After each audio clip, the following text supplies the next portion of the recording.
Me llamo Rosa Velázquez. Tengo 63 años. Las mañanas en San Miguel de Allende tienen una forma de moverse despacio, de esa lentitud que antes me reconfortaba. Me gustaba el zumbido suave del ventilador de techo, el silbido delicado de la tetera, el aroma del café de olla flotando en la cocina. La paz, para mí, siempre se encontraba en las pequeñas rutinas. Ese jueves por la mañana, mi hijo Gabriel estaba sentado frente a mí en la mesa, removiendo azúcar en su taza como si midiera algo importante. Sonrió con esa práctica cuidadosa que usaba en el trabajo. Mamá dijo, tal vez deberías dejarme manejar tu dinero de ahora en adelante. Lo dijo con suavidad, como si ofreciera ayuda. Su voz era baja, educada, casi tierna, pero debajo había algo afilado, como el tono que usa la gente cuando ya tomó una decisión. Asentí lentamente, ganando tiempo. ¿Tú crees se recostó, confiado? Hará las cosas más fáciles para ti. Yo me encargo de las transferencias, pago tus cuentas. No tendrás que preocuparte por nada. Más fáciles para mí. Observé cómo el sol se deslizaba por la correa de su reloj y me pregunté cuándo había comenzado a hablarme como cliente en lugar de como madre. Confío en ti, dije al fin. Las palabras sabiendo extrañas en mi boca. Gabriel sonrió más ampliamente, satisfecho. Cuando se fue, la cocina se sintió más pesada, como si el aire mismo supiera que algo había cambiado. El café se había enfriado. Lo tiré por el fregadero y comencé a lavar las tazas, una por una. El viernes llegó cálido y pesado, con el aire cargado del olor a lluvia. Para las 6, el pollo asado estaba listo, la mesa puesta para 3, aunque no había decidido si me quedaría lo suficiente para comer. Escuché primero el coche de Gabriel, luego el rápido taconeo de los zapatos de su esposa en la entrada. Siempre entraban sin tocar, como si la casa aún les perteneciera de alguna manera. Cuando la puerta se abrió, el silencio llenó el espacio que antes ocupaban un sofá, una estantería y 40 años de mi vida. Mamá, dijo Gabriel, deteniéndose a medio paso. Su voz titubeó. ¿Dónde está todo? Los ojos de su esposa recorrieron la habitación. Vendiste los muebles, sequé las manos en un trapo y levanté la vista desde el fregadero. Necesitaba espacio, dije simplemente. ¿Espacio? El tono de Gabriel se quebró entre incredulidad e irritación. No puedes vender todo así nada más. ¿Qué se supone que hagamos? ¿Sentarnos en el suelo? Lo observé, tranquila como el reloj que marcaba el tiempo en la pared vacía. Se las arreglarán, parpadeó. Luego se puso rojo. Su esposa cruzó los brazos, murmurando algo sobre decisiones irracionales. No dije nada. Las palabras no eran necesarias. La habitación desnuda, resonante, despojada de comodidad, era la única respuesta que quería dar. La ira de Gabriel creció como una tormenta que no sabía cómo controlar. Estás actuando como loca, mamá. Lo miré a los ojos y vi, por primera vez, no preocupación, sino posesión, la mirada de un hombre que se da cuenta de que el control se le escapa. Cuando se fueron, la casa volvió a quedarse en silencio. Me paré en el centro de la habitación vacía, el aire oliendo ligeramente a limón y lluvia. El vacío no me asustaba, se sentía limpio. La noche después del estallido de Gabriel, no pude dormir. Me senté en la mesa de la cocina, mirando mi reflejo tenue en la ventana oscura. La casa, ahora medio vacía, parecía respirar más fácil sin el desorden, aunque el silencio dejaba demasiado espacio para los recuerdos. Tenía 31 años cuando enterré a mi esposo. Los doctores hablaron de insuficiencia cardíaca, pero para mí fue como si el mundo hubiera dejado de prestar atención. Gabriel tenía 5 años entonces, lo bastante pequeño como para trepar a mi regazo y susurrar que todo estaría bien. Recuerdo haber asentido, aunque no lo creía. Primero llegaron las cuentas electricidad, hipoteca, gastos del hospital, y aprendí a equilibrarlas como piedras en mis manos. Trabajaba mañanas en una oficina municipal, noches llevando los libros de una panadería que pagaba más con pan sobrante que con dinero. Aprendí a estirar una sopa para 3 cenas, a coser botones en un uniforme escolar en lugar de comprar uno nuevo. Gabriel nunca vio el cansancio. Lo mantuve oculto, como hacen las madres. Creció con ropa limpia. Nunca se perdió un viaje escolar. Nunca notó las luces que a veces dejaba apagadas para ahorrar en la cuenta. Cuando entró a la universidad, pedí un pequeño préstamo para cubrir lo que las becas no alcanzaban. Me dijo que yo era la persona más fuerte que conocía. Llevé esas palabras como medalla, incluso cuando el peso casi me rompía. En ese entonces, su orgullo era mi recompensa. Me decía que valía la pena cada noche sin dormir, cada vestido de segunda mano, cada vacación cancelada. Quería que él creyera que la vida podía ser amable, y por mucho tiempo pensé que lo había logrado. Pero en algún punto entre la gratitud y la comodidad, algo cambió. El niño que alguna vez me traía flores silvestres del patio comenzó a medir el amor por lo que yo podía dar. Tal vez le enseñé que el dar nunca termina. Tal vez olvidé enseñarle lo que cuesta. El reloj del pasillo marcaba suavemente, constante como la respiración. Afuera, la lluvia comenzó a caer contra las ventanas, lenta y rítmica. Junté las manos y cerré los ojos. En algún lugar profundo, bajo años de resistencia silenciosa, una pregunta comenzó a tomar forma. Una que nunca me había atrevido a hacer. Los viernes solían significar algo. Cuando Gabriel comenzó a visitarme después de mudarse, pasaba toda la mañana preparándome asando pollo, poniendo la mesa, comprando el vino que le gustaba. Pensaba que era nuestra forma de mantener la familia cerca, de preservar lo que el tiempo y la distancia suelen quitar. Pero con los años, las visitas se volvieron rutina, mecánicas, a las 6 en punto, el sonido de su coche en la entrada, luego la puerta abriéndose sin tocar. Su esposa entraba primero, con un perfume fuerte y una sonrisa educada fija. Gabriel la seguía, teléfono en mano, desplazando la pantalla incluso mientras decía hola. Nunca traían nada, ni flores, ni una botella de vino, ni siquiera un pan. Me decía que estaban ocupados, que venir ya era una forma de amor. Nos sentábamos a cenar, y yo escuchaba mientras hablaban de ascensos, remodelaciones de casas, viajes, asentía, rellenaba sus vasos, reía en los momentos justos. Cuando los platos estaban limpios, me agradecían, se levantaban y se iban antes de que el café terminara de colarse.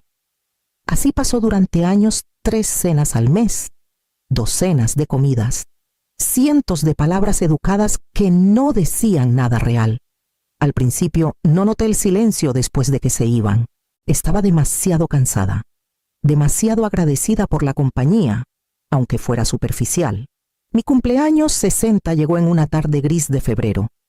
No esperaba mucho, solo una visita, tal vez un pastel pequeño. Gabriel llegó 2 horas tarde, sin regalo, sin tarjeta. Me abrazó con un solo brazo, distraído. Dijo que había tráfico. Comimos el pastel que yo misma compré. Se quedó 20 minutos. Cuando la puerta se cerró, me senté en la mesa, mirando las migajas. El aire se sentía frío, incluso con la calefacción encendida. Tomé mi tenedor y comí lo que quedaba glaseado seco. Silencio y el último sabor de una ilusión. Esa noche, entendí la verdad que había evadido. No me estaban queriendo, me estaban usando. Gabriel llegó un lunes por la tarde, sin avisar pero con aire de espera, cargando una carpeta de cuero delgada bajo el brazo. Su sonrisa era de esas que usa la gente cuando cree que está a punto de ser alabada. Mamá dijo, colocando la carpeta en la mesa de la cocina, preparé unos papeles, nada complicado, solo autorizaciones para hacerte las cosas más fáciles, pagar cuentas, manejar transferencias, ese tipo de cosas. Su tono era casual, pero ensayado. Podía notar que lo había practicado lo bastante gentil para sonar cariñoso, lo bastante firme para no dejar espacio a discusión. Me sequé las manos en un trapo y me senté. Abrió la carpeta, extendiendo 3 páginas impresas con pulcritud. Las miré, fingiendo leer rápido. pero mis ojos atraparon la letra pequeña, las frases legales que lo revelaban todo autorización para acceder, transferir y cerrar cuentas a su discreción. Sentí mi pulso en las yemas de los dedos. Es mucha confianza, dije en voz baja. Gabriel sonrió. Para eso es la familia. Me tendió una pluma. Por un largo momento, la sostuve entre los dedos, luego la puse suavemente sobre la mesa. Los leeré bien esta noche, dije. Dudó. Solo un destello de irritación cruzó su rostro antes de que lo disimulara. Claro, es solo una formalidad, mamá. Cuando se fue, la cocina volvió a quedarse en silencio. El sol tardío proyectaba líneas pálidas sobre los papeles, como barrotes de luz. Los puse en el centro de la mesa, intactos. No los rompí, no los firmé, solo los miré, hasta que las sombras se alargaron y el cielo se oscureció. Esa noche me quedé despierta. La carpeta aún en la encimera, brillando débilmente bajo la luz de la lámpara. Fuera lo que fuera esto, había comenzado. Y esta vez no sería yo la que perdería. El lunes por la mañana llegó gris y sin viento, de esas mañanas que hacen que el mundo se sienta en pausa. Me vestí con cuidado jeans, un cardigan, los zapatos buenos y caminé las 5 cuadras hasta el Banorte. La cajera, una joven con rizos suaves y una sonrisa cansada, me saludó como siempre. Buenos días, señora Velázquez. ¿En qué la ayudo hoy? Quiero ver las transacciones de los últimos 6 meses, dije. Mi voz salió firme, aunque mis manos temblaban ligeramente contra el mostrador. Asintió y imprimió varias hojas. El papel tibio cuando me lo entregó. Me hice a un lado. Me senté en la pequeña sala de espera y comencé a leer, línea por línea. Los depósitos familiares, mi pensión, los ingresos del trabajo de contabilidad a medio tiempo y luego un retiro que aceleró mi pulso. 20,000 pesos. Desde un cajero que nunca usé, luego otro, 3 semanas después, 30,000 pesos, una sucursal diferente, en el norte de la ciudad. Parpadeé, revisando los números otra vez, esperando haberme equivocado, pero las fechas eran claras, ambas dentro de los meses en que Gabriel me había estado ayudando a arreglar el internet, a ordenar mis documentos, a tomar mi bolsa solo por un minuto. Regresé al mostrador. ¿Pueden confirmar cómo se hicieron estos retiros? Tecleó algo en su pantalla, luego frunció el ceño. Con su tarjeta de débito, señora. Chip insertado. PIN correcto. Mi estómago se hundió. Entonces, no fue una transferencia, no en línea. Negó con la cabeza, en persona. Le agradecí en voz baja y pedí copias de todo. Dudó, como si quisiera hacer preguntas, pero no le di espacio. Solo sonreí educadamente. Esa sonrisa que usas cuando llevas algo pesado y no puedes permitir que se caiga. De vuelta en casa, extendí los papeles sobre la mesa de la cocina. Los números me miraban como pequeñas confesiones: fecha, hora, cantidad, prueba. La casa estaba en silencio, salvo por el tic-tac del reloj sobre el fregadero.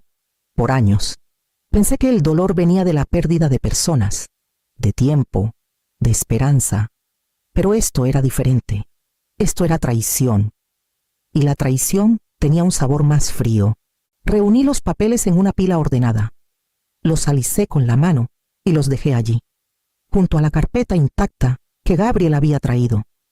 El aire en la habitación se sentía más delgado, más afilado. Algo dentro de mí se había roto, pero en esa ruptura, algo más comenzaba a endurecerse. A la mañana siguiente, tomé la pila de papeles de la mesa de la cocina, los metí en una carpeta de manila y caminé hasta la parada de autobús. El trayecto al centro fue tranquilo. Solo el zumbido del motor y el suave vaivén del tráfico por las calles angostas de San Miguel de Allende. La ciudad lucía hermosa esa mañana, el sol destellando en la parroquia. Los turistas paseando con cámaras, pero nada de eso me alcanzaba. Una placa de latón afuera del edificio de ladrillo decía Morales y Asociados, abogados. Dudé antes de empujar la puerta. Adentro, el aire olía ligeramente a cuero y polvo. Una secretaria me llevó a una pequeña oficina forrada de libros. El señor Morales se levantó cuando entré. Era un hombre de unos 60 y tantos, alto, con cabello plateado y ojos amables que no se apresuraban a juzgar. Señora Velázquez, dijo, ofreciéndome un asiento, cuénteme todo. Y lo hice, sobre el dinero desaparecido, los retiros, los papeles que Gabriel quería que firmara. Mi voz tembló al principio, luego se estabilizó. Cuando terminé, se recostó, juntó las manos y dijo en voz baja, «Esto no es confusión, señora Velázquez, esto es fraude financiero». Las palabras se asentaron en la habitación como el último clic de una cerradura. Exhalé lentamente. Nadie lo había nombrado antes. Me explicó qué hacer: cerrar cuentas vulnerables, abrir nuevas en un banco diferente, cambiar contraseñas, documentar todo, y añadió, hágalo en silencio. No lo confronte hasta que esté protegida. Asentí, tomando notas que apenas necesitaba. Cada frase que decía era un pequeño acto de devolverme el control. Cuando me levanté para irme, tomé su mano. Gracias, dije, mi voz temblando. No de miedo esta vez, sino de algo cercano al alivio. Alguien por fin había dicho la verdad en voz alta. Y ya no sonaba como debilidad, sonaba como fuerza. Era justo pasado el mediodía cuando escuché el sonido de llantas sobre la grava, un frenazo rápido y enojado que hizo vibrar los cristales de las ventanas. Miré por la cortina el coche de Gabriel y junto a él, la silueta rígida de su esposa. No llamaron, no mandaron mensaje, lo esperaba. El golpe en la puerta fue seco y pesado. Abrí a medias. Gabriel dio un paso adelante, su rostro rojo, sus ojos afilados con esa ira que usa la gente cuando ha sido descubierta. ¿Por qué estás haciendo esto?, exigió. ¿Andas diciendo por ahí que te robé? No me inmuté. Sostuve la carpeta contra mi pecho como un escudo. No estoy diciendo nada. Gabriel, solo sé. Su esposa cruzó los brazos, su voz tensa y fría. Otra vez está imaginando cosas. Esto pasa cuando la gente de tu edad empieza a... No estoy confundida, interrumpí suavemente. Luego abrí la carpeta y la puse en la mesa pequeña junto a la puerta. Los retiros, las cuentas de crédito, las facturas de servicios a mi nombre en tu dirección. Gabriel se quedó inmóvil.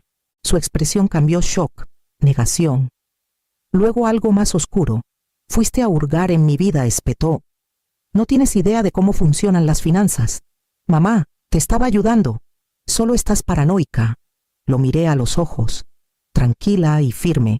No, Gabriel, he estado callada, no es lo mismo. Las palabras quedaron suspendidas, claras y cortantes. Por primera vez, no supo qué responder. Su esposa lo tomó del brazo, susurrando algo que no escuché, pero su orgullo ya estaba herido. Se dio la vuelta, con la mandíbula apretada, los ojos llenos de furia. Te vas a arrepentir, dijo. Estás destruyendo a tu propia familia. Salió furioso, la puerta temblando al cerrarse tras él. El coche rugió al alejarse, dejando solo el leve olor a escape en el aire quieto de la tarde. Me quedé allí un largo momento, con la mano en la perilla, sintiendo el eco de sus palabras desvanecerse en el silencio. Luego cerré con llave. La casa era mía otra vez, no en papeles, sino en paz. La carpeta quedó abierta en la mesa. Las pruebas ordenadas cuidadosamente dentro. La tomé y la guardé en el cajón junto a mi silla. Mi pulso estaba estable. Mis manos no temblaban. Por primera vez en años, no le tenía miedo a mi hijo. A la mañana siguiente de la visita de Gabriel, regresé a la oficina del señor Morales con un cuaderno y una calma que no había sentido en meses. La decisión ya estaba tomada. Solo necesitaba ponerla en marcha. Revisó los papeles que traje. Luego sonrió ligeramente. Ya hiciste la mitad del trabajo, dijo. Ahora asegurémonos de que cuente. Empezamos con las cuentas bancarias, juntos. Cerramos todo lo ligado a mi antigua dirección y abrimos nuevas en una pequeña sucursal privada al otro lado de la ciudad. De esas que aún requieren verificación cara a cara. mis depósitos de pensión fueron redirigidos, mis ahorros asegurados, mis contraseñas reemplazadas por otras que nunca escribí. Cada formulario que firmaba era como abrir una puerta que había estado cerrada desde adentro. Luego vinieron los reportes. Morales me ayudó a presentar la documentación de fraude, adjuntando copias de cada retiro y tarjeta no autorizada. No era venganza, era registro, simple y legal. Antes de irme, me preguntó si había pensado en mi herencia. Lo había hecho. Esa noche, sentada en la misma mesa de la cocina donde todo comenzó, reescribí mi testamento. Gabriel ya no era el único heredero. El nuevo beneficiario era una fundación para mujeres en el centro, un grupo que ofrecía programas de educación financiera para madres solteras. La idea me hizo sonreír. Una semana después, Gabriel comenzó a publicar en redes fotos suyas, subtítulos sobre familiares tóxicos y padres desagradecidos. Amigos dejaban comentarios compasivos. No respondí. Ni siquiera los leí 2 veces. Pasaron 2 semanas más antes de que el silencio se rompiera de nuevo, pero esta vez no fue por él. Recibí una llamada del señor Morales. La agencia de crédito procesó los reportes. Las cuentas fraudulentas de él están congeladas. A veces los empleadores ven eso. Esa tarde, me senté en el porche mientras las chicharras cantaban en el aire húmedo de San Miguel de Allende. Al otro lado de la calle, las luces se encendían en otras casas, familias acomodándose en sus rutinas fáciles. La mía había terminado, pero en su lugar, algo más firme había echado raíces. Susurré al crepúsculo: esa es tu herencia, Gabriel, con lección incluida. No había triunfo en mi voz, solo una paz profunda y tranquila. La justicia, entendí, no siempre llega en tribunales o titulares. A veces llega suavemente, llevada por el sonido de una mujer que finalmente aprendió a dejar de disculparse por sobrevivir. Para la primavera, la casa ya no se sentía como un lugar de finales. Vendí la antigua, arreglé mis asuntos y me mudé a una pequeña cabaña cerca de las marismas de Puerto Vallarta. El aire olía a sal y pino, y las tardes llegaban suaves y doradas sobre el agua. Pasaba mis mañanas leyendo en el porche, con una taza de café en la mano, y mis tardes cuidando las camelias que había plantado junto a la cerca. Sus flores se abrían lentamente, tímidas al principio, luego brillantes y llenas. Prueba de que incluso después de inviernos largos, la belleza regresa a su propio ritmo. No había sabido de Gabriel en meses. El silencio me sentaba bien. Luego, una tarde, sonó el teléfono. Su voz era diferente, más pequeña, incierta. Mamá, solo quería decir que lo siento, por todo, por un largo rato. No dije nada. El sonido de la marisma llenó la pausa, el roce de los juncos, el lejano llamado de una garza. Ya te perdoné. Gabriel, dije suavemente, pero el perdón no significa que puedas volver. No discutió. Solo se escuchó su respiración al otro lado. Luego, el suave clic de la desconexión. Esa noche, encontré la vieja lámpara del porche en una caja marcada guardar. Era la que mi esposo había instalado él mismo hace 40 años en nuestra primera casa. Limpié el cristal, cambié el foco y la monté sobre la puerta. Cuando el sol desapareció detrás del agua, la encendí. La luz se derramó sobre los escalones de madera y el patio, cálida y constante. Esta luz ya no es para esperar, susurré a la noche. Es para la paz. El viento de la marisma se llevó las palabras, pero su significado se quedó conmigo, en el brillo tranquilo de una vida finalmente mía.